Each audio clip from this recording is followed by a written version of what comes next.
First of all, happy Friday, everyone. Thanks for spending a part of it with us. Lots of great work's been going on over the last month. Um, and first of all, I want to say thank you for that. Johnny and I have, one of us has been a part, I think, of all of the discussions. We both haven't necessarily been a part of all of them, but we have been a part of most of them. So anyway, lots of good stuff, lots of good discussion, and I want to thank you for that. Important work that we're doing, I think, and I think everybody would agree with that. We're going to start with our task force work group. So work group 1, Dr. Johnny Sparks, you want to get us started? I've put together a few charts for us to look at together that really represents the collection of observations and thoughts and ideas that I believe are developing some synergy from the conversations that I've been a part of in my various groups. And I'm still not able to share my screen. And so I would ask you, as we look at this, to please feel free to poke holes in it and tell me, what I'm missing that I may have misunderstood. Oh, there we go. Yeah. So I am actually going to be sharing my screen, it looks like. So I'm going to close out a few things here. Okay, so there's our agenda. And first, and someone speak up if there's any trouble hearing or seeing or anything as we go along. But the charge of this committee and our work, I think if I summed it up in just a few sentences, would be to improve the academic experience for our students here at Ball State University in the College of Communication, Information, and Media, and also to help address the need within the community for more news and information in a place that has been referred to as an emerging news desert in the Muncie, Delaware County community. And the image that you're looking at now has two major pieces that we have been looking at within our work: Ball State Public Media and Ball State Student Media. And in terms of an organized, structured effort for academic enhancement and experience for our students, primarily that has focused on student media here at Ball State University. And what we're looking at, or what we've come to through this discussion, is a potential opportunity to expand the opportunity for academic experience and scale the opportunity for academic experience on the Ball State public media side as well, to offer a parallel and comparable opportunity for our students to grow academically. And so in thinking about this, it's important to think about like what is actually here now. So you might think about this top part of the table or the chart, where we see the horizontal rows of online, radio, TV, and print, and the vertical columns of each of the media platforms that are currently in place here on the Ball State campus and in the community. On the Ball State public media side, there's Indiana Public Radio and the PBS TV station. In student media, as you see, we have NewsLink, which is TV. We have Ball Bearings, a magazine. We have Byte, which is an online entertainment magazine. The Daily News, which is our traditional newspaper that is also online. And WCRD, the student radio station. The blue boxes indicate which platform or channel of media that each of these have a presence on. So as you can see, all have an online platform presence. We have two that have a radio platform presence, Indiana Public Radio and WCRD, TV presence, PBS and NewsLink, and then print, Ball Bearings, and the Daily News. So there's certainly some potential if we look across this collection of media platforms and outlets available for some cross collaboration in areas where boxes are blue, but in places where one platform is available to a particular outlet, but not another, there's a potential for sharing content and information to facilitate the objective of the other group if collaboration exists across these areas. And we certainly hope, as I've heard from the participants of this group, to have cross collaboration across the public media and the student media. And of course, we want to get our students involved. So why hasn't there been collaboration in the past, or significant collaboration at the level we desire in the past? It may have to do with the different goals that guide each of the groups. Student media consist of student-led projects, and that's important to student media, that students are calling the shots on that side of the house, gaining valuable experience in that regard, having the autonomy and the authority to lead their media and to make editorial decisions. So that's the key term, editorial independence, that exists on the student media side. On the Ball State public media side, professionals lead projects and also faculty. So the ultimate decision makers, the editorial control resides in professionals and or faculty. As we think about transitioning into more collaboration, we've talked about having a project ecology where students work in both curricular and non-curricular, paid and unpaid roles on media projects. There will be some students, as you see in the green circles, who work only with public media, some students who work only with student media, and then a group of students who cross the threshold and work on projects on both sides in relation to the goals on each side. And finally, the last box here that we see has to do with how these entities are funded. Public media are funded through underwriting and university funding. Student media are funded through advertising and agency service funding, and also university funding. And we believe there's an opportunity in the convergence or collaboration to have a space for innovation in terms of funding.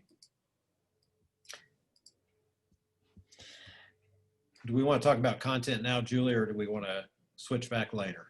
Well, I think you. Why don't you go through it, and then I just want us to be cognizant of time. We want to have Lisa and Chris have their reports, but yeah, talk a little bit about the thinking on how this content would work. So, in terms of content, for our academic experience, we want to provide an experience that is consistent with the world. We have been in a past that is organizational specific, a newsroom ecology, if you will. Students would work for the Daily News or Newslink, or maybe a student would work at IPR, instead of students working on projects and focused on issues, beats, problems. So when we're thinking about content in this model, we think about content in terms of exclusive content, which is a finished product produced for example, for Ball State student media, or an exclusive finished product for student media. But we hope to, in this model, capitalize on non-exclusive types of raw informational content and data. And some of the considerations that have been discussed that I've tried to organize in this chart relate to the idea of gathering. So project teams would gather raw video, audio, audiovisual, text information, data, and the like, and then it would be shared in some technological mechanism in the cloud with the other outlets available for their potential use. And then from that content, there would be creation of finished products using that material, and then there would need to be some agreement, understanding on crediting that non-exclusive contribution to the final product. And then we would need to think about distribution. Of course, whatever the final product would be, it would be distributed most likely as an exclusive product of one side or the other. We also have talked about having multiple distribution centers, but within this project ecology, the idea is that it is a platform agnostic sort of approach to utilizing and leveraging resources across entities so that content will be able to be distributed by the appropriate platform. So those are some observations through the process that maybe will help us spark a conversation. Thanks, Johnny. Yeah, interesting thoughts here about moving from sort of this organizational structure to more of a project or content-driven structure. There's a lot to take in right there, and so let's get back to that. But first, let's hear from the other groups. Lisa, can you tell us a little bit about Group 2? You're muted. Trying to get over to my other screen there. Johnny, if you can go back to your first slide, I think that will help a little bit with what we have learned also. So our group was really just asked to look around to see what exists in other worlds, how other people are doing it. And it was a good news, kind of interesting news sort of scenario. That obviously there are a lot of universities that have student media that are funded different ways. Some are funded entirely independently from advertising and agency services and so forth. Some are funded in a hybrid like we are. The thing that I think we found in all of our groups, just to be really succinct with this, is there isn't another university out there that we found that really has a good public media and student media partnership at this time. And so the really good news with that, I think, is that we are going to get to create this hybrid model, and it probably will be something that others will look at, because there are certainly universities who have a commercial product and then they partner with student media for that. They certainly have a separate independent public media product where students can work at that agency or outlet, just like we have here. But we were not able to find, and certainly we didn't look at every single university in the country, but for some of the main programs that you would think of to go to, we didn't see this kind of cross-pollination and hybrid that we're creating here. So that, to me, I think says that we're on to something that could be really unique and interesting. It also is pretty exciting because I think we'll get to build the path and other people will have a chance to look at it. But, I don't know, other group members, if you want to chime in at all with anything, but that's really the nuts and bolts of what we came up with. We have a history within Ball State Student Media of using student projects. Angie Rapp was able to provide several years worth of examples of showing there is this relationship that already exists, but that is for primarily projects that are led by those faculty members that go directly to public media as their designated outlet. That cross-pollination isn't happening just yet, but I think we have a good opportunity to do it. Thanks, Lisa. Terry, you want to add anything to that? No, I think Lisa covered it really well. Some of the other universities that are doing something kind of somewhat little bit, they're usually strictly curricular involved. They're not so much student media involved. So that is some place where we, like Lisa said, have the opportunity to do something that's different than that's currently out there right now. So, and some do it with public media, some do it with commercial media, whatever it is. So there's a new trail that we might be able to start working on. Yeah, I think it also, and by the way, I mean, we were by no means exhaustive in our search. There may be somebody out there doing something that we don't know about, but schools like Mizzou and Alabama and Michigan, some of the others that we looked at, didn't find anything. John, anything from you? You were... Yeah, I'm thinking that what our group saw was really an encouraging landscape in terms of opportunity to do something that's not really been done elsewhere, and a lot of great raw material to work with. So very encouraging. University of Alabama, for example, has an attractive website that highlights the components of their program and does a good job of, I think being attractive to potential students and other supporters. But there's not, a lot in the way of student content that's immediately apparent. But you do get ideas that this could be a feature of what we come up with eventually. Something that, highlights the opportunities at the university, as well as the contributions of the students and the public media entities. Yeah, they seem to be rich in resources at their public television and radio stations, and that shows off. They also do, as you mentioned, a really good job of marketing themselves, Dan Human, about, this is a strong part of our program. And I could certainly see where that would benefit us as a college and university too, being able to sort of showcase that kind of work. Okay. Professor Fluke, could you talk to us about group 3?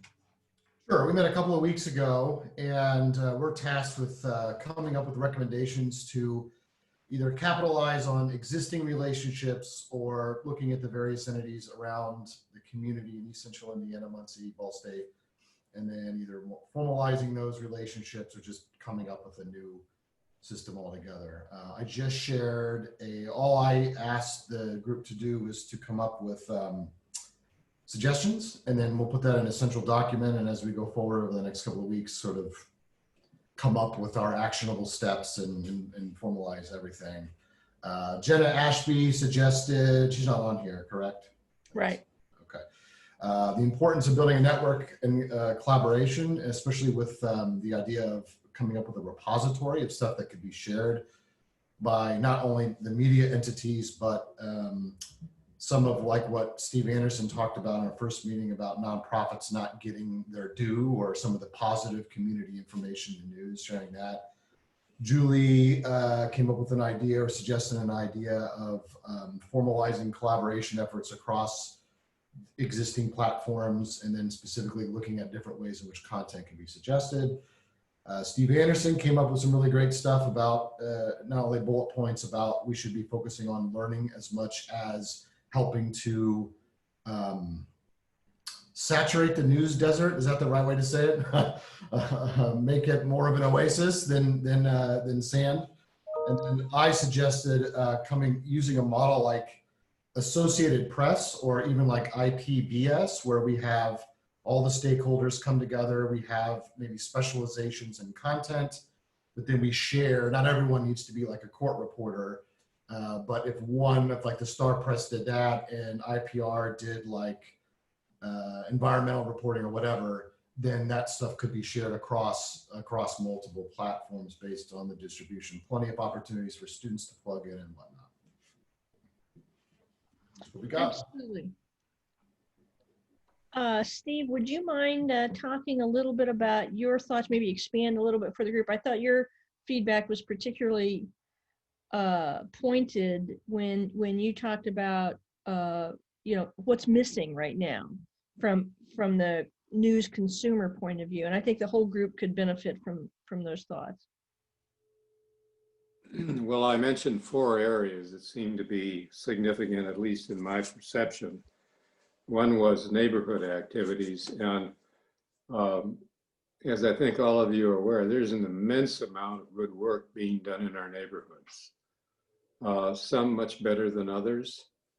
And they're wonderful human stories about, for example, the Whiteley neighborhood has created really a juggernaut of community engagement that is emphasizing education, community pride. That's a story that some people are aware of, but it's a fascinating story that would be of interest, I think, to many people. So neighborhood activities, environmental and sustainability actions and issues. Here, I truly believe that what I perceive as an absence of good coverage in that area. The university has the equipment, the resources, the research, the knowledge to be a hugely great help to other news outlets. And I see Terry there. I want to be careful about calling environmental coverage a desert. And I'm not talking about IPR, Terry, because you've just done a great job. NPR has a environmental reporter who's very good. The third area is one others have commented on, and that is the rural communities. We used to do that. Julie, you may even remember when you were editor, maybe before. There was always something about these outlying communities. And I think they're being able to read about themselves in a public media outlet, in a newspaper, has something to do with how they felt about themselves as a community. And that is not there today. And then finally, as an old bank president, I can tell you, I could buy the Chase Manhattan Bank tomorrow morning and it wouldn't be covered by any news outlet here. So the business news is really non-existent. With all apologies again to NPR. But I'm talking print media. Well, and I think any media, print, radio, broadcast, web, there's a lot of things that just simply aren't getting covered. And some of those things, we have different things sort of popping up all over town. A podcast. I found something just yesterday. I think it was titled Muncie's Next Generation Podcast. And this is some guy interviewing, folks who are maybe under 30, let's say, but great idea. And, and a gap that we can arguably say is there. And then, so, these little things are kind of popping up, but, they're really not getting any meaningful exposure and certainly aren't broadening their audiences in any way. I guess I know that we have one student on the call. Zach, I don't want to put you on the spot here too much, but just wonder from your perspective, if you wouldn't mind jumping in and talking a little bit about, from an academic experience and just genuine media experience point of view for someone who wants to, create a runway onto full-time employment in the industry. What are your thoughts? Let's see here. Not sure if this is 100% gonna kind of answer your question, but I mean, in a way, it's like from what I've seen academic-wise, all the classes I've taken up to this point, like I've just about taken them all. I think Julie, like your advanced news reporting is the last one I got in the department, but like those have obviously provided some great opportunities to not only learn but grow my knowledge of everything so far, but I really think what the university can help some of these students with as far as like getting out into the real job world after school is really pushing for and encouraging people to get involved in these student media outlets right away, because like not to, like, I'm not criticizing the department at all here, but when I say like there's only so much you can do and so much experience you can get from the classes and from the class projects themselves, but if you just throw yourself right into the student media outlets right away, like that's where you're going to get the closest real world experience, if you will, without it actually being it, because like in there you can make all the mistakes, well, not all of them without repercussions, but you can make a lot of them that you otherwise wouldn't be able to without getting without being out of the job out in the real world. Thanks, Zach. I think you gave some absolute spot on comments there, and we promote that all the time to get students involved in student media. You know, Ball State's one of those few institutions where you can walk in the door as a freshman and day one be able to write a story for the Daily News or start shooting for Newslink. You don't come in as a junior, you can come in as a freshman. And we have students who do that. We have students who are there from day one and they stay all 4 years.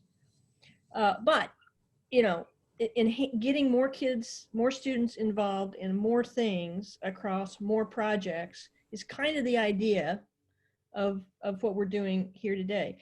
I want to just follow up back to you, Johnny, on your group 1 report. And let me just say group 4 really will be bringing all of these things together. It's a small group, and we'll be looking at things like funding and other kinds of how we really present these recommendations. So that'll come a little bit later. But let me follow up, Johnny, if you want to talk any further, or maybe just the group can ask questions of any of us. And here in about 10 minutes or so, we're going to be joined by the rest of our guests, and we'll shift gears. But Johnny.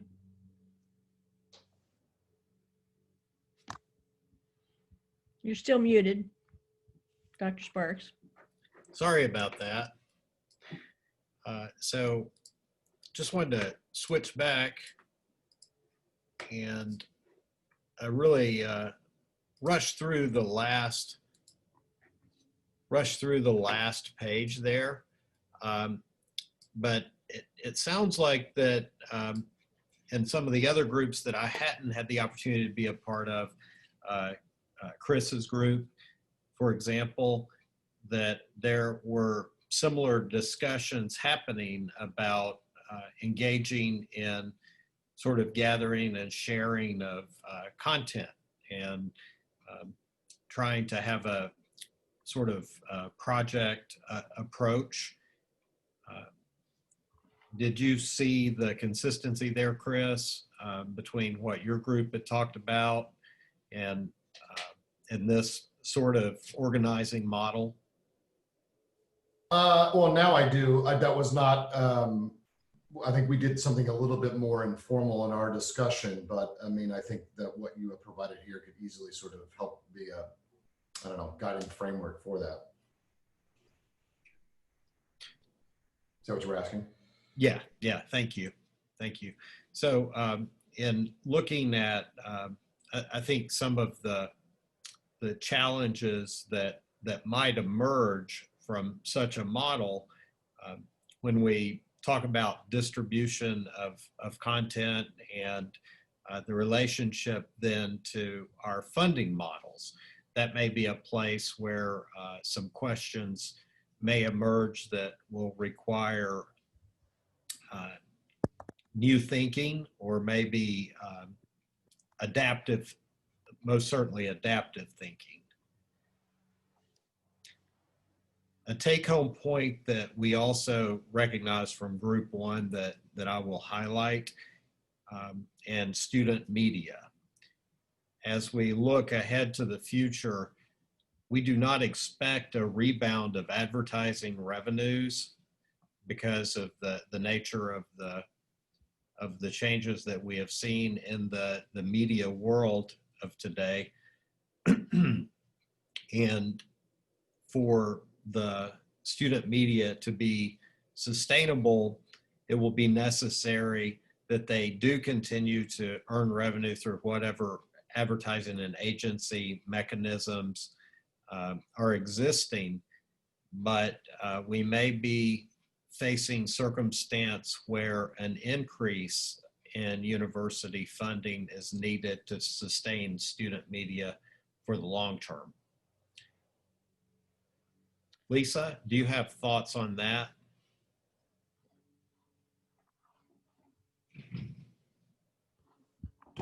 I think that sums it up really well. You know, we've talked about this a lot in our different groups, and I think we just have to decide if this is going to be something that we really believe in. You know, we need to put our money where our mouth is a little bit, and certainly that's happening to a degree. And you know, the budget situation of kind of this year aside, because we're in special circumstances, completely understandable on all fronts, but you know, I think the hope is that we would get back to some semblance of normal at some point, and then I would want to see that same level of commitment that's been present in the past, and even more robust, because this is something that our students are able to take and puts us on a national stage. We're part of the national conversation in terms of programs that are doing it well. Our students are, you know, sought after. Terry can tell you that we have news directors, especially from all over the country, that know a Ball State grad. Some of, you know, folks on this call in particular are aware of Ball State grads and what they can do. We have partnerships right now with newspapers all over the state that are looking for our students because they come in and they're absolutely turnkey ready.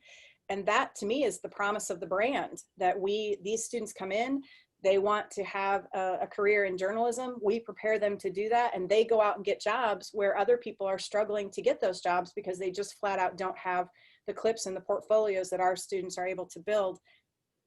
Seems like it makes a lot of sense to me to make sure that we can help them fulfill that mission for themselves. Thanks, Lisa. So I guess, Johnny, as we sort of wrap up this end of the conversation, I want to move to our guests here. But before we do that, I see that Dean Turner has been able to join us, and I want to give the Dean an opportunity to jump in here on this conversation, because she had the vision of putting us all together in the same room, albeit a Zoom room, and getting us to you know, really kind of brainstorm what the future might look like, giving students not just experience in student media, but really even on a broader scope. Dean Turner, could you expand and just chime in? Well, thank you.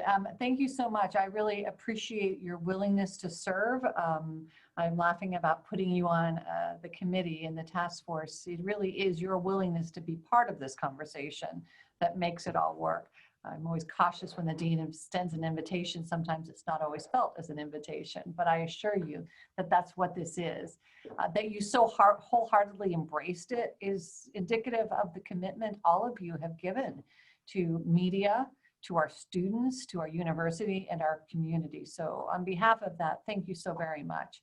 I am enthralled by what I am already hearing emerge from these discussions. The ideas that you are bringing forward, the thought that you're doing at the background research, this is what we need. Ball State University, and in particular, if you will, this college has been forward thinking, particularly when it comes to media and student experiences.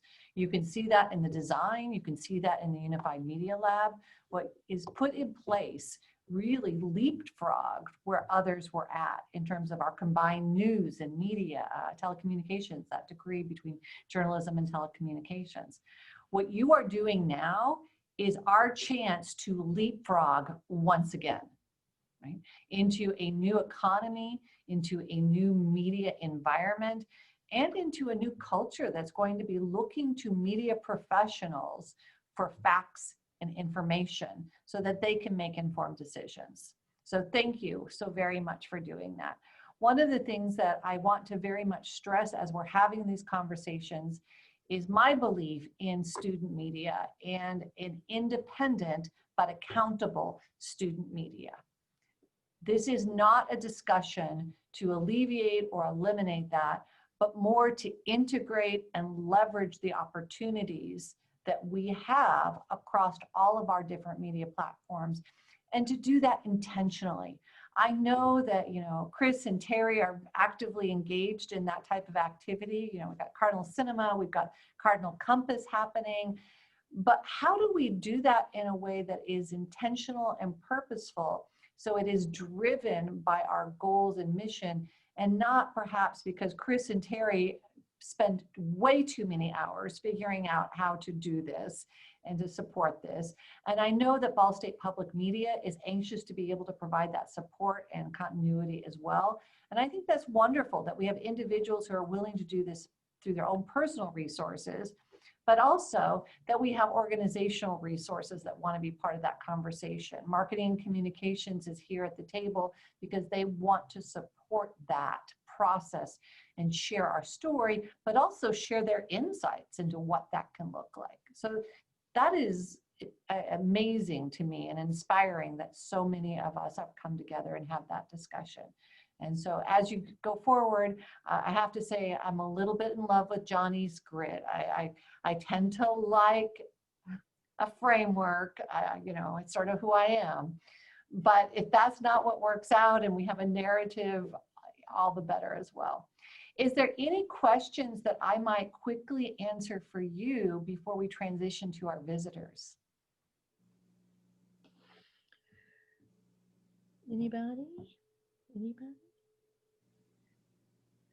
Dean, I guess I would ask that, you know, are you hearing from the leadership of the university?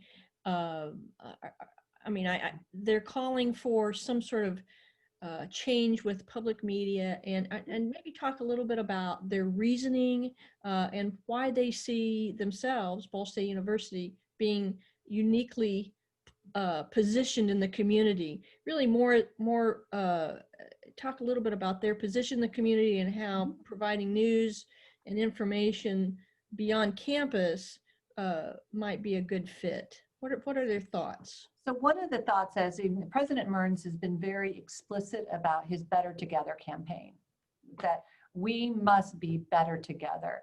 And what, I mean, and I'll be honest, it moved me almost to tears when I heard him talking about when the university was getting started, Muncie came and stood by us, and the Chamber of Commerce donated beneficence, right? All of those things, they stood with us. And right now, Muncie is struggling to find its way forward in a new economic environment.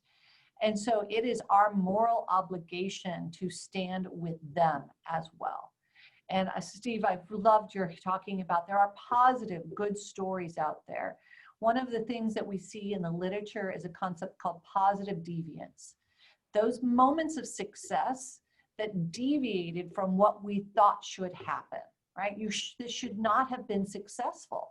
And if we can collect examples and stories of positive deviance, as well as hold our decision makers accountable and our communities accountable for their choices, we can help and stand by Muncie as they figure out what they will look like in the new economic environment.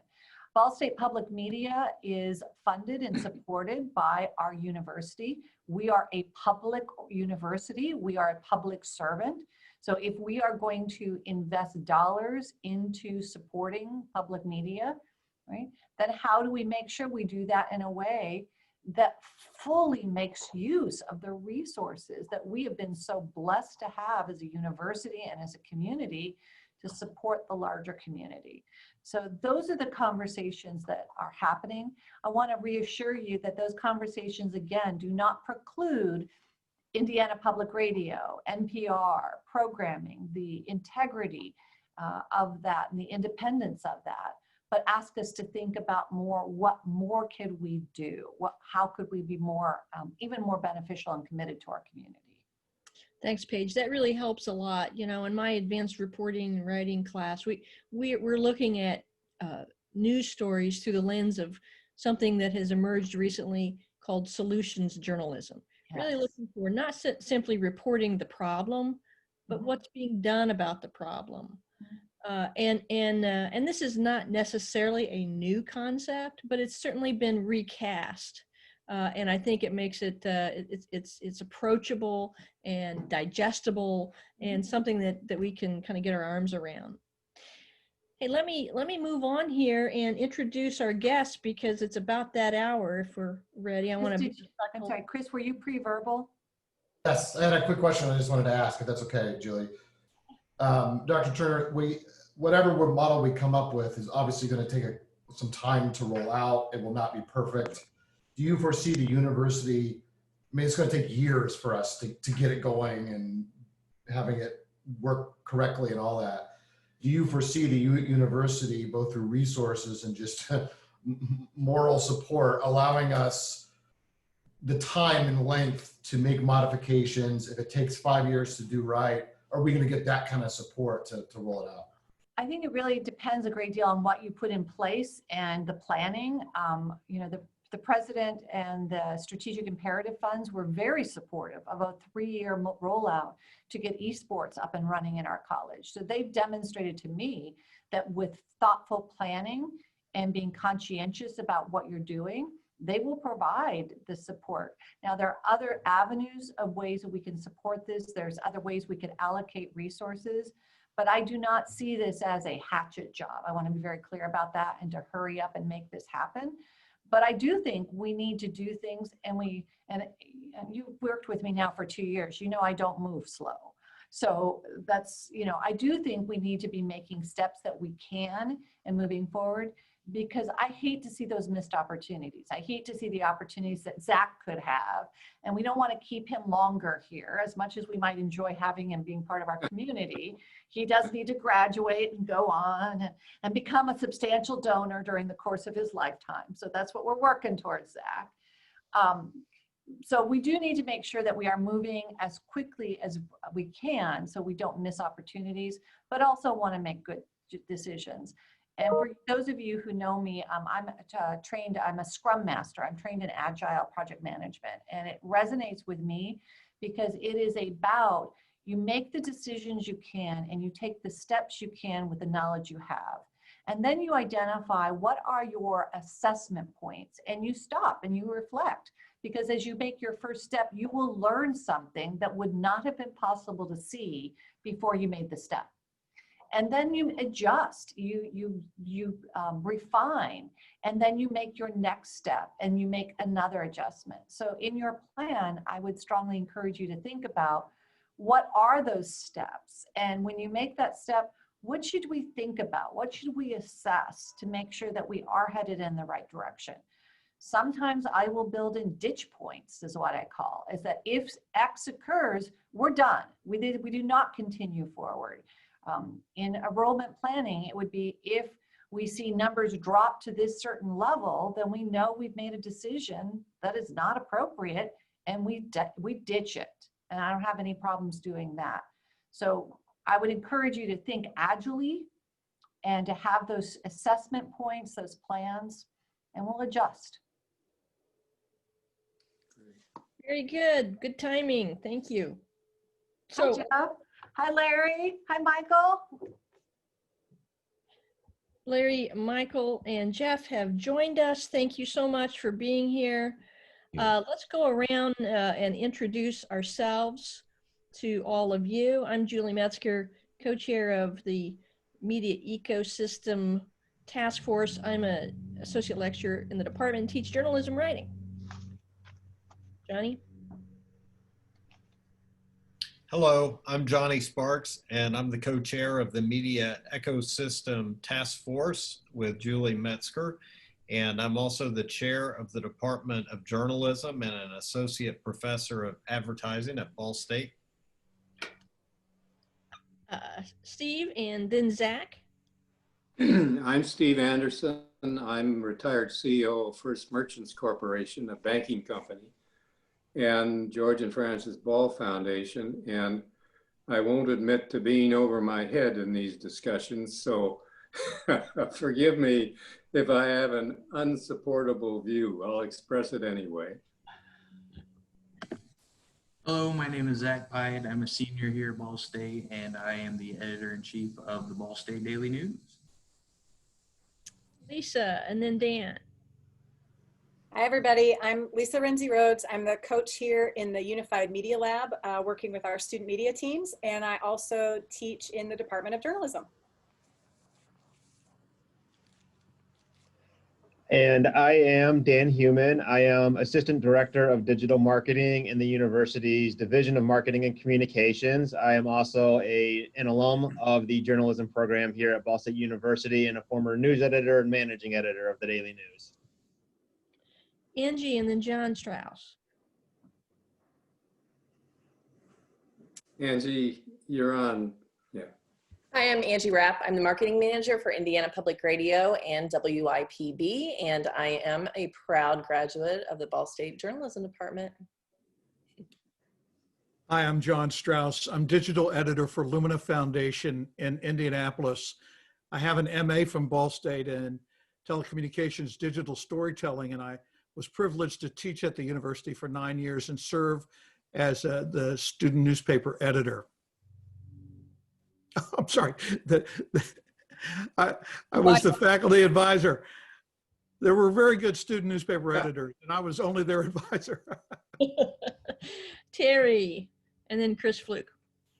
I'm Terry Heifetz. I'm a senior lecturer of telecommunications, so I teach in the news concentration.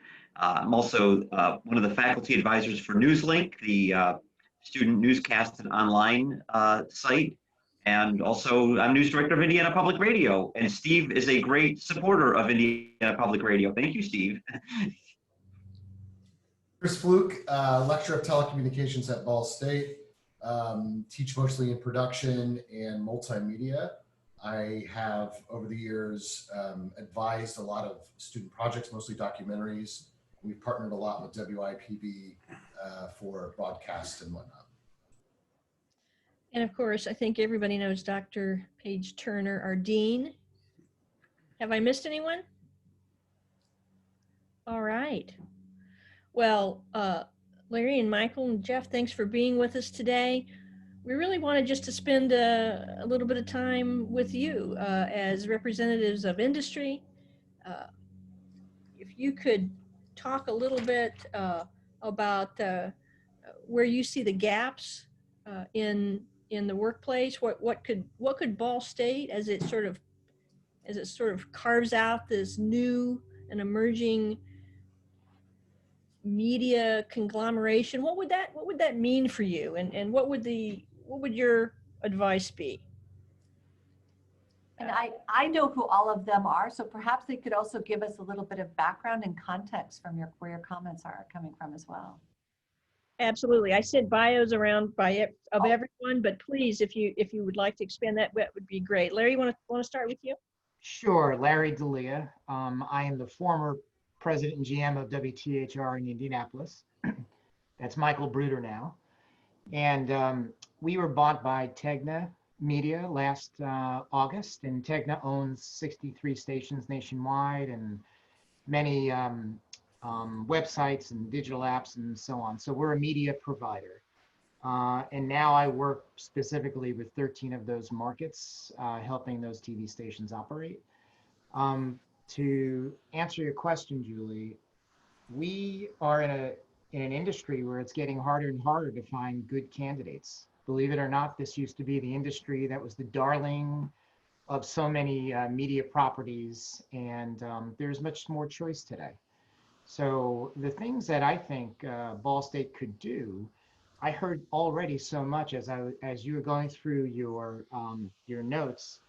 I heard things that I wrote down that hit me: collaboration, working together, both public and private and educational.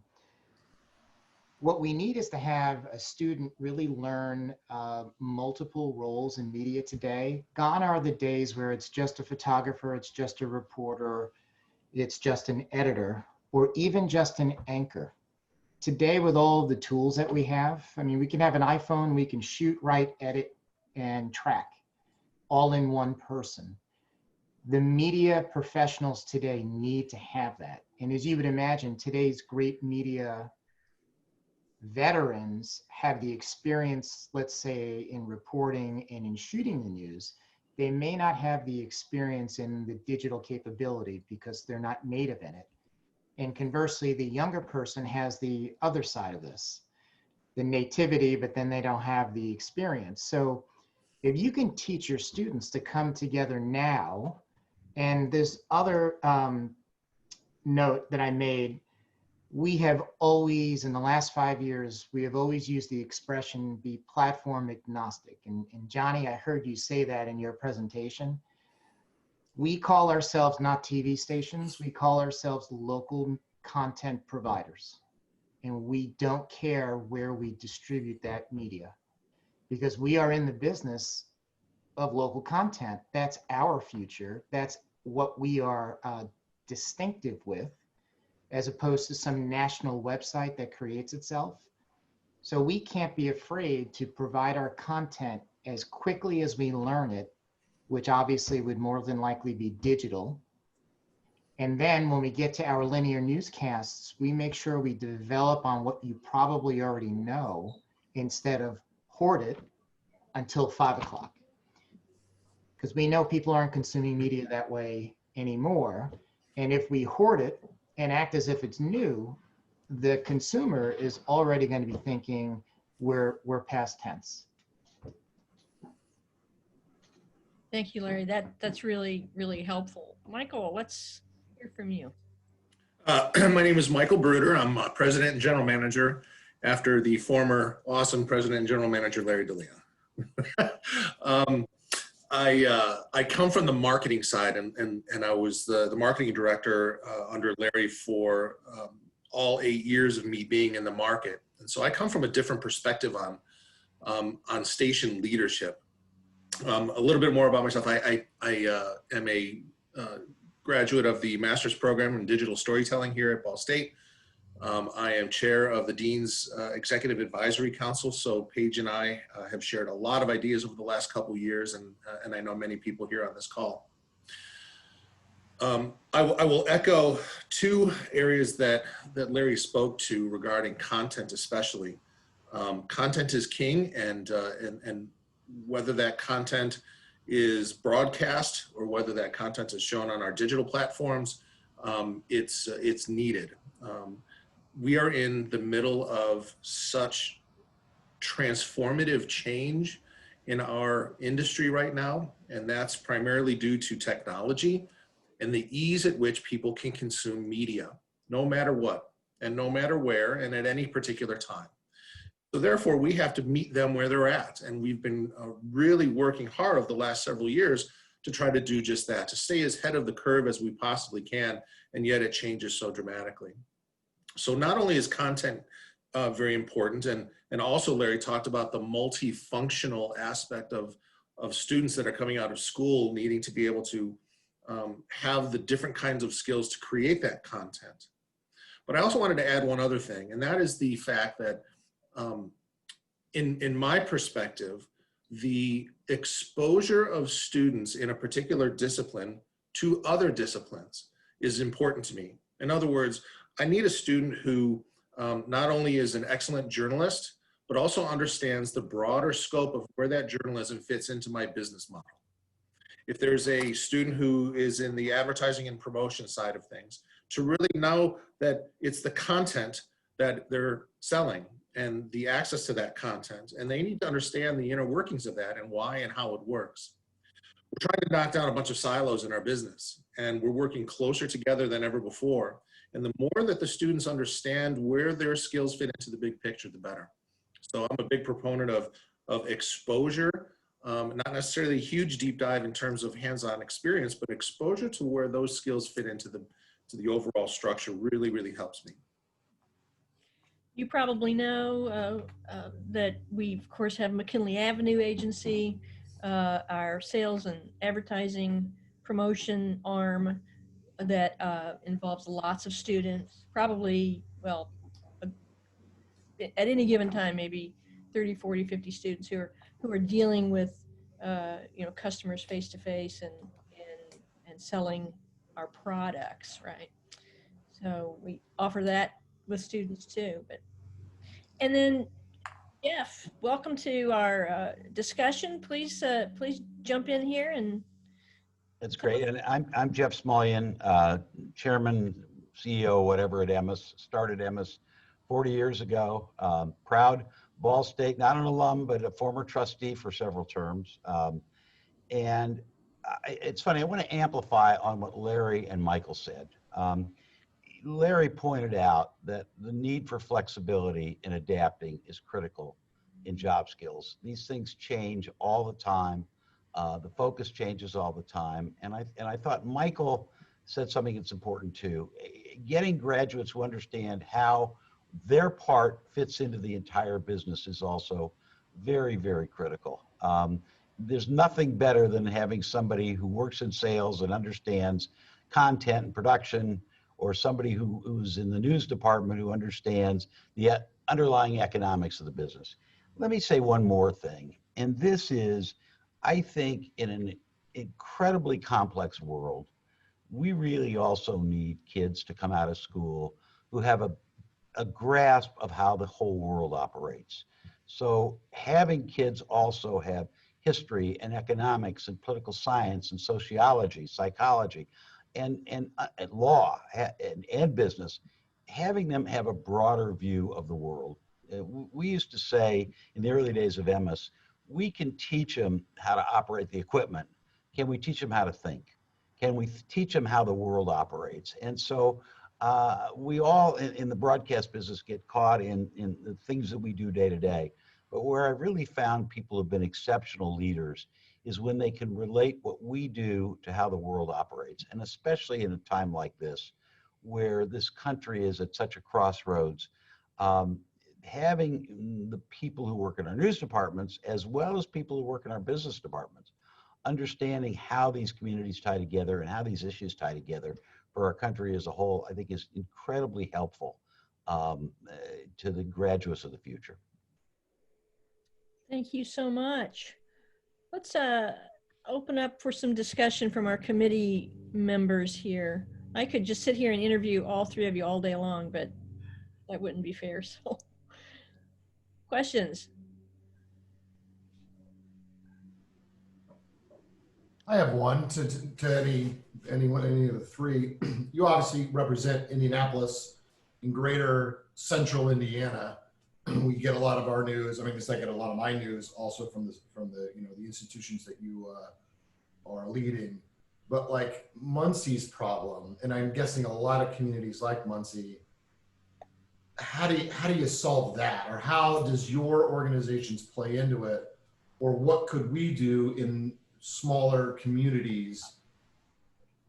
I don't know, work with you or share content with you, because your focus is always going to be on the state of Indiana, but you're not able to cover what's going on in downtown Shelbyville on a daily basis, or in our case, downtown Muncie, or even some of the smaller communities, that these little rural hamlets that used to have newspapers and all that stuff that's been gone for 30, 40 years. They don't get any coverage unless it's some sort of terrible disaster.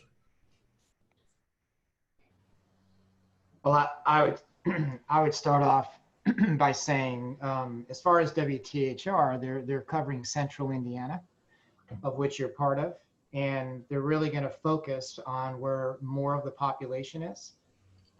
Since time is limited when it's a linear newscast, they're going to try to produce and curate that news according to the importance and the importance connected to the population.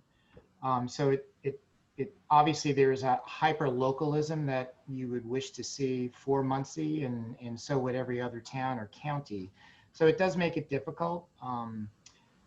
I think the change in the world of newspaper has been a really bad thing for news, because newspapers do truly have hyper locality, if you will, and it's tougher for TV to do that. So, what can you do? Just big voices usually have a better chance. People who are organized, people who can share their news wherever it's disseminating from with news organizations, certainly have a much better chance. It doesn't mean it wouldn't be curated under the same guise, but it really does move towards the priority of the type of news and the population it serves. Yeah, I would add to that by saying, put your marketing hat on as you explore content opportunities like that. In so far as where's the humanness of that particular subject, and the humanness, I think, transcends and extends far beyond just Muncie. I think that if it's interest and there's an emotional tie and there's an authenticity to what you're saying, I think that you can still do that story from Muncie, and it can still be relevant to the entire city, the entire state, and the country and beyond. We a couple years ago our investigative unit did a story about something that was happening in Johnson County. Something was happening in the groundwater that children in Johnson County were getting cancer at a higher rate than any other county in the state. And so our investigative team went down there and found out what was going on. And I will tell you that it wasn't just the National Murrow Award that we were awarded for that investigative journalism, but it did resonate to, and we did a little bit of research to find out about how when we were promoting it, that children with cancer resonated with everybody. And so our outside advertising was tailor-made for folks in Johnson County, but we definitely won that ratings battle, if you will, across the entire area. So I say, go for the heart, and it'll work. I guess I'd say something else too, and I think we talked about this earlier. Because of the decline of the newspaper business, and you've seen the Muncie Star, and you've seen the incredible derogation of value. If anybody wants to know, I can bore you with some figures. I was on the phone with a friend yesterday. His family had been in the newspaper business, and the decline is shocking. That really gives you an opportunity to be the replacement for daily newspapers in your community, because they're going to be strained every day more and more. And the idea that Ball State can provide the most critical source of information for a community is really significantly important. And so I would say that I think there's an opportunity there, not only to provide a vital service, but also to further build the Ball State brand within your market. To me, that would be the most important thing going forward, because the loss of local newspapers in communities like Muncie, and even many communities have lost them, but the ones who haven't lost them, they've seen a precipitous decline. There's an opportunity there for Ball State to really shine and make a difference in the lives of people in your community. May I ask a follow-up question real quick? We've talked about local journalism. What do you see are the types of stories or approach or issues that we should be paying attention to provide that local story and local journalism? So, I'm going to defer to. I think I'm going to defer to Larry and Michael first, but I have one thought. Yeah. I think that we're seeing a very divisive population over the last many years. We have noticed it's very important to fact check. We have noticed we need to help present a story with graphics that actually enhance the words that we're speaking. Michael touched on the human side to his story, and you may notice when you watch a TV newscast, there's more of a need right now to bring in the good story, and it's typically at the end of a newscast. Sometimes it is sooner, but when you do get to that, it's almost like a relief. Even the anchor is almost presenting it like a relief, saying, and then there's this inspirational story. And so there's a lot going on in the world right now. We know what's stressing us out, but we as individuals need to also find, I don't want to call it the happy news, because happy news doesn't generally sell, but it is necessary. So if we balance the divisiveness, if we report with great facts, and we're all in the media, we're under attack right now for supposedly presenting fake news, which we don't. And we take great strides to present the news accurately. And so we're fighting that too. So factually based, and I think I heard Julie say earlier, solutions based, that is becoming more and more. And you may notice anchors are starting to deliver, not their opinion, but they're starting to deliver their information in more of a conversational matter. And they're getting away from that very tried and true, stodgy, godlike position, the voice of God. And it's because the viewer and the consumer needs to have them speak to them more directly in a more genuine way, and not in this way that you're Walter Cronkite, because he doesn't exist anymore. But in a way, if you watch the Today Show, the first 5-10 minutes, you're being given the news through discussion, not through real factual created scripting. And that does resonate, and that's what consumers are looking for today. Unfortunately, not all consumers. We have plenty of feedback as we try to evolve our newscasts to be a little bit more conversational, to be a little bit more, relatable in that sense. So we run this balancing act of how do we retain the audiences that have been loyal to local news for so many years, yet recruit audiences that are expecting information presented to them in a different way. And so to add to where Larry's talking about in terms of the way it's being delivered, I would also say that context is also really important. Give them it dovetails with solutions. It's, in other words, here are the facts, here's what's going on, and here's how it might affect you, or here's how we got here. I think though that those kinds of elements within a story are also very valuable. We're in a very selfish generation right now. We all want to know what's in it for me. And I think a lot of people, because of the overload of information that they can get, what sometimes is missing is the context. In other words, how does it really fit into my life as a consumer sitting here in a suburb in central Indiana? That deeper understanding, I think, is a great way to combat the fakeness of just a solo statement that may not have that context might otherwise provide. I would say something a little different. I think Larry and Michael are talking about the importance of relating commercial television stations to their audience and how they respond. I think you have a unique opportunity at Ball State, not being dictated by the challenges of commercial media, to fill a void. Yeah, I had a politician almost in 2 separate days, a Republican and a Democrat said to me, you realize that if you guys are gone, if there's no one to hold us accountable, the common good is derogated tremendously. So I would say you have an opportunity to dig for the stories where you really can't hold people accountable, because it's not likely that the local media in your community is doing that. That's also true in a city of the size of Indianapolis. And it's a tremendous challenge for society going forward if no one holds people accountable.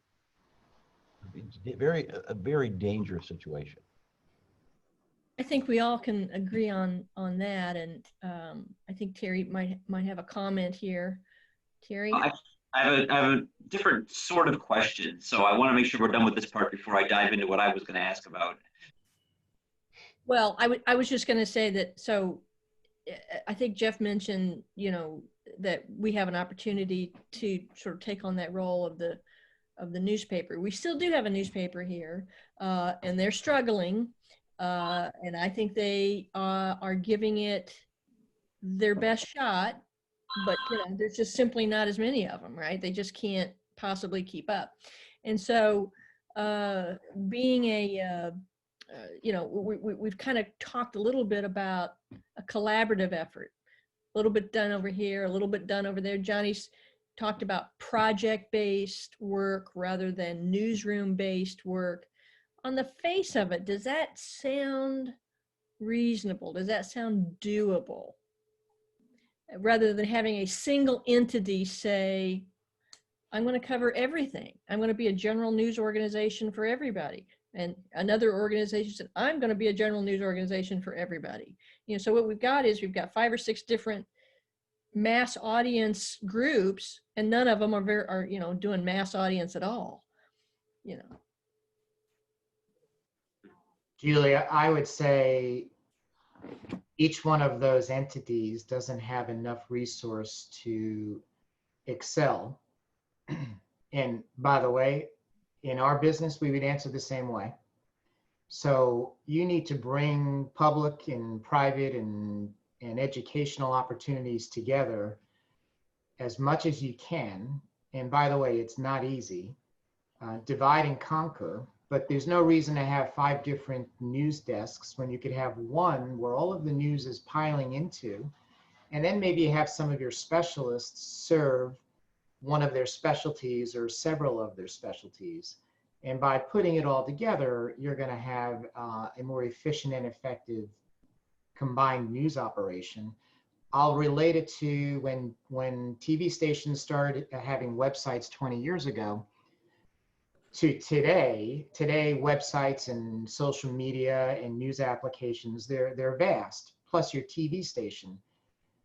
We brought in digital people, but we never had enough resource to start an entirely new staff, right? A newsroom may have 100 people and digital may have 5.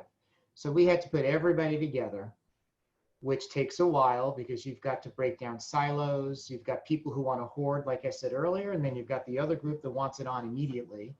And they have to find a way to take that news that's coming in or that enterprising news that they're creating and work together. And in this case, 1 + 1 will equal 3.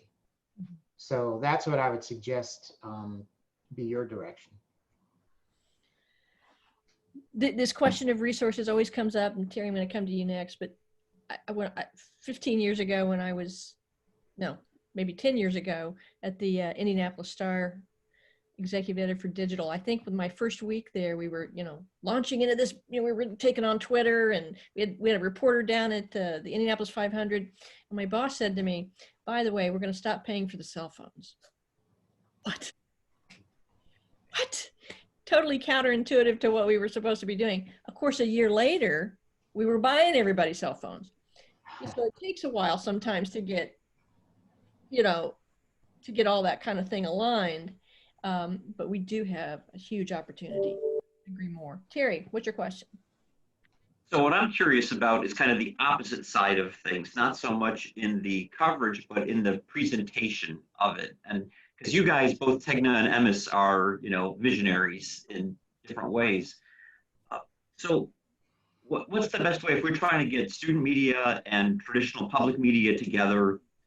What do you think is a good way to get it out there? Is it, obviously we're not going to abandon radio and TV and things like that, but I know you guys are all about OTT these days, especially with TEGNA. And is that a good possibility of a way to unify everything that we have into one kind of stream that goes out there, is through Roku or, those kinds of Apple TV and those kinds of things? I'm going to defer to the TV guys there. I have thoughts on some of the things we've seen in radio, on what's an economic model with streaming and podcasting. I want to hear that too. Larry, you guys want to start? Sure. Michael? Michael, you go first. I think OTT is a huge opportunity. We're in the early stages of it in a great degree. And everybody has a OTT channel. And for those, does everybody understand what OTT means? This is where you can download an app. This is where you find Netflix and Hulu, of course. But also, we have an OTT channel. So you download the 13 Now app on your Roku. It's a free app that you can download, and we have all sorts of content there. And it is available, whether it's old broadcast from the Indy 500 to a repository of all our investigative journalism stories. And just a couple years ago, very experimental, I worked with Ball State and folks at TCOM and journalism, and we put together a series of reports from the Heartland Film Festival. It was very, very easy to do, quite frankly. It was a partnership that we had with a local organization. It was a great way to cross-promote a very, very great organization. And it was also a pretty low impact point of entry for students to be able to jump in, whether a journalist or a TCOM or social media, marketing, promotion. That was a great immersive experience that I was able to bring not only some of the expertise of our journalists and our various disciplines at the station, but also I was also to bring the distribution of that content. It's there and it will be there. And it was more than just a 2-minute blurb on a newscast that comes and goes. This is a deeper dive, and there are, I believe, 5 or 6, several minute packages where we're talking with local directors. And again, it was really rich content.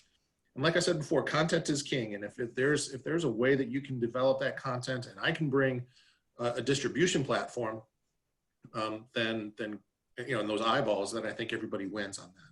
So I do think OTT is great, and it's definitely an opportunity to have fun and to experiment just a bit and really build those partnerships. And Terry, I would add, I moved last year to Washington, and I bought all new TVs. And it wasn't like, as a TV guy, I had old TVs, but they were older than 2 years. And if you've bought a new TV in the last year or two, you notice that all of those OTT apps come to the bottom of the screen without you having to change sources and go to a Roku, right? So now, before you is a choice, do I want to click on YouTube or do I want to click on something? So of course, it's not necessarily good for we TV guys because now we have more competition. However, if you can teach your students one thing, and that is to embrace new technology always, it's the new technology that's going to lead them to the next way to connect with a news consumer. And if they don't like change, they won't succeed. If we didn't embrace OTT, which means if that's the only way I want to get my news, since I now have a new TV and it's easy and I can't make the linear broadcasts, I expect my favorite news source to be where I want them to be. So if I don't embrace OTT or a website or a news app because I think my TV station is the only platform, even though I'm deluding myself, I lose. My belief is every platform will bring them back to the main primary channel sooner or later. And one last thing, in this pandemic, you can, you've read that advertising has taken a hit because of the obvious reason. TV, radio, newspaper. One of the areas that's doing really well is OTT advertising. And the others are in the negative, and that's in the positive. And so I think a lot of people have been discovering new ways to consume media. And if we as a media organization don't embrace it ourselves, we go out of business. And so I would say the same thing for you and your educational efforts. Yeah, I would observe, it's interesting. We've been a student of this because we started with streaming audio almost 30 years ago. So we've seen the rise of Spotify and Pandora and iHeartMedia. The 50,000 foot view we have, and I think it's something important for students to know, is all of this, and Larry and Michael exactly right, you have to understand this. If you're not coming into these industries prepared for change, it will be fatal. It does change. We say from the 50,000 foot view, most of these choices that consumers have been given have really created a massive shift in the economic value away from people like us to the consumer. And that is something to consider. We always say that some of the OTT things are great. We've seen it with streaming audio. Tremendous consumer use. And yet if you talk to the people at Spotify, they have a $30 billion market cap and they lost $1 billion last year. Pandora was in business for 14 years and never made a profit. Netflix has, I don't know how many hundreds of millions of dollars, several, I mean, billions of dollars of value. And yet they, I think last year their revenues were $18 billion and they spent $15 billion on content. Well, I can tell you when you do that, that may be great for Wall Street for a while, but it's not a real sustainable economic model. And especially now that you have Disney Plus and you have Time Warner and the new CBS entrant and Hulu and Amazon Prime. So all of these things are shaking out. The real beneficiaries of all of them are the consumer. but whether the economics work for anybody. And of course, as Larry pointed out, the traditional linear viewing, you've gone from wired cable households in the last 5 years from 105 million homes to 80 million homes, and maybe down to 65 or 60 million homes.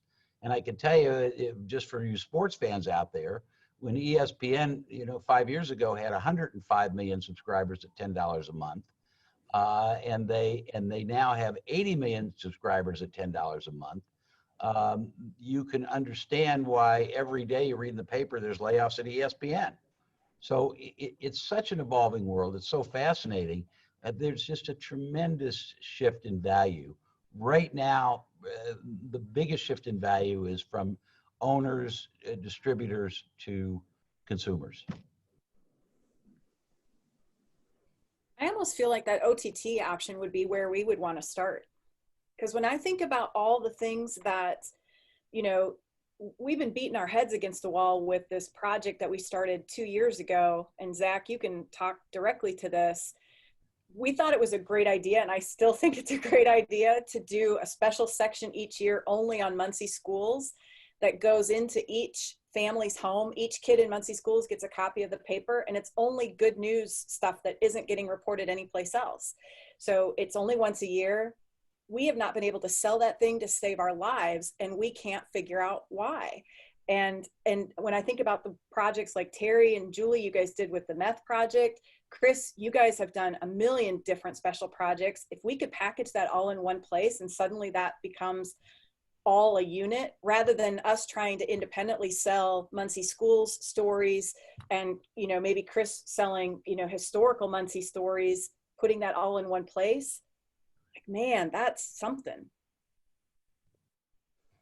I'm reminded, listening to you, Lisa, of a story that Alec Bracken told about the people who were on a ship and one man fell over.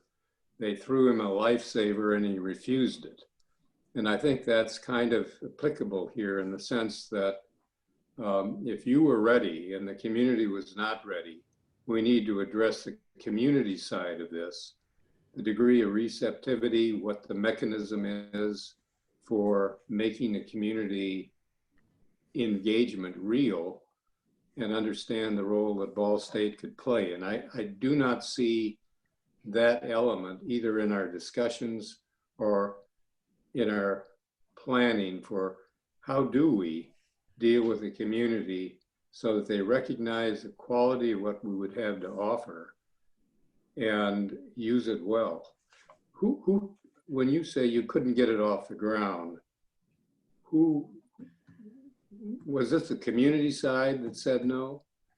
Yeah. I'm trying to think how to ask this diplomatically. But. Yeah, well, I mean, so the Muncie schools have been great. We've had teams of kids that go in each spring, and they basically just say, in the case of the Muncie schools thing in particular, what stories aren't being told that people should know about?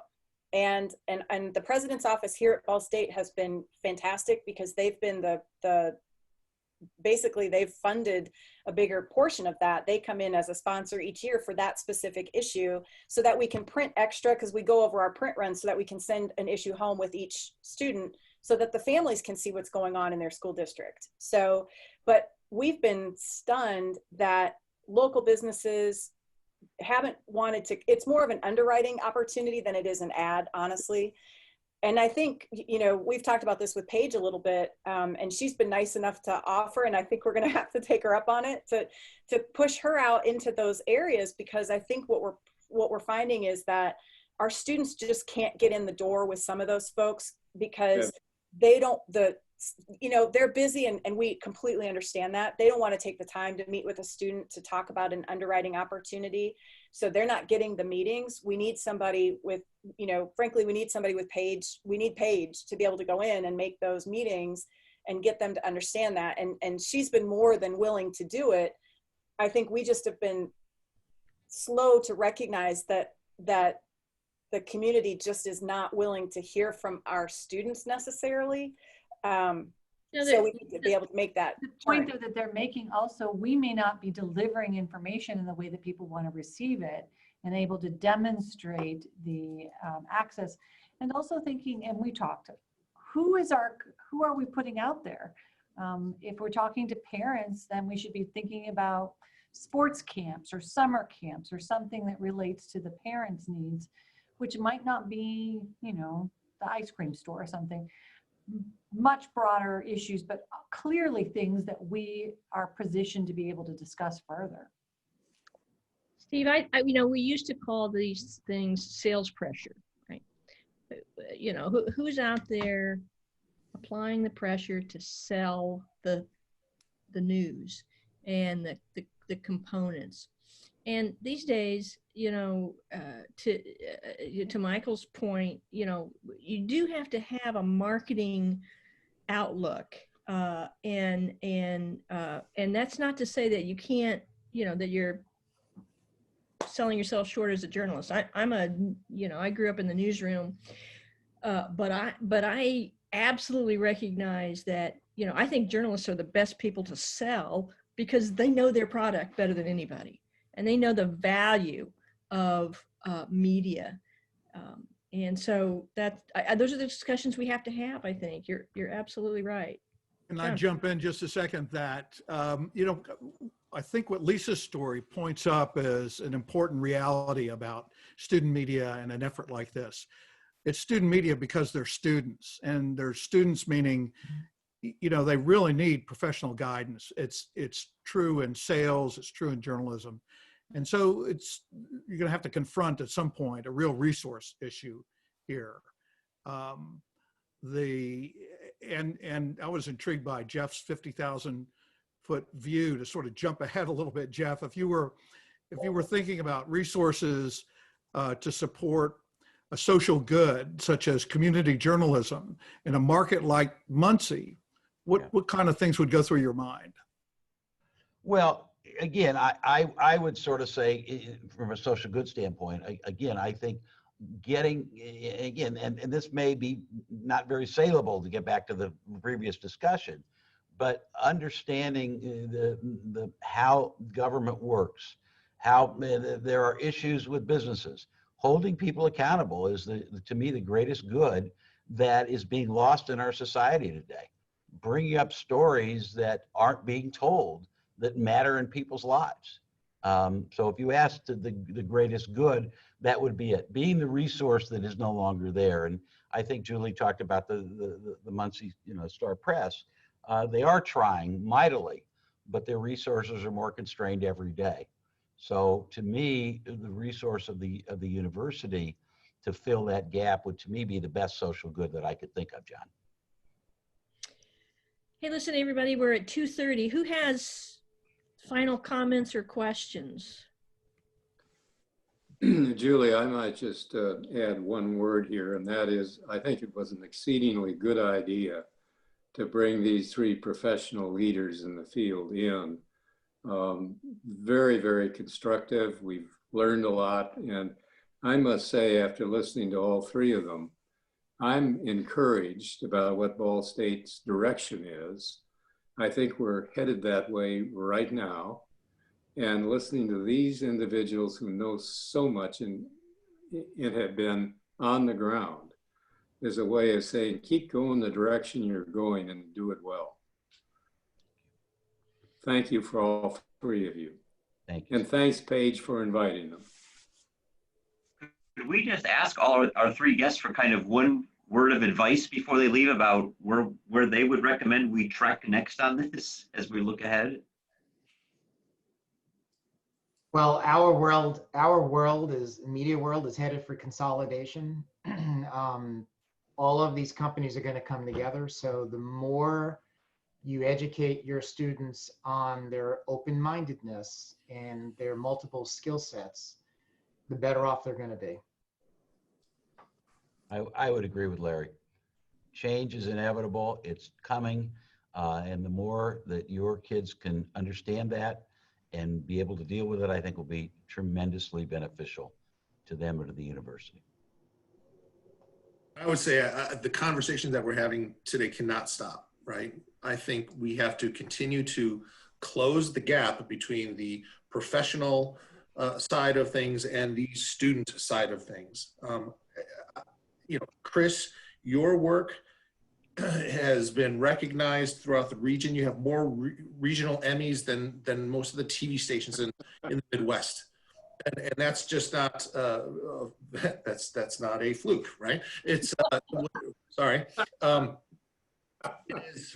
It is something that I think you need to celebrate and recognize the fact that the content that you're providing is incredibly relevant and it is consumer ready right out of the gate. I think the issue is how do we partner up in strategic ways to make sure you get the eyeballs and to be able to eventually build monetization opportunities for you and things like that. But you guys are there. And I think as long as we're just continue to be optimistic and find synergistic opportunities, not to just throw buzzwords out there, but I think this is going to work really, really well. So close the gap between you and us, because I think never before has the opportunity been there to do that. Well, thank you so much, everyone. We will schedule a follow-up meeting and get a note out to everybody on the media task force. Thank you for joining us today. Dean Turner, thank you for bringing our guests on board. Co-chair Sparks, anything good for the order? Just want to thank our guests so much. I've just been sitting and learning quietly for the last half hour, and I feel very fortunate to hear from all of you. And we're up for the challenge of change. Higher ed is notorious for being slow to pivot, but this group and our collaboration with you represents a tremendous opportunity for Ball State to do right for its students and for this community. And thank you for your engagement with us. Let me just add that we have a lot of Ball State graduates that are working at WTHR, and they're a huge part of the station's success. So you've been producing fantastic professionals. Yeah, and I want to second that. We've had so many Ball State grads here now and through the years, and they've been great people. We'll end the meeting then on that positive note and promise to stay in touch. And hopefully we may even circle back here in the next few months and let you know what direction we're heading.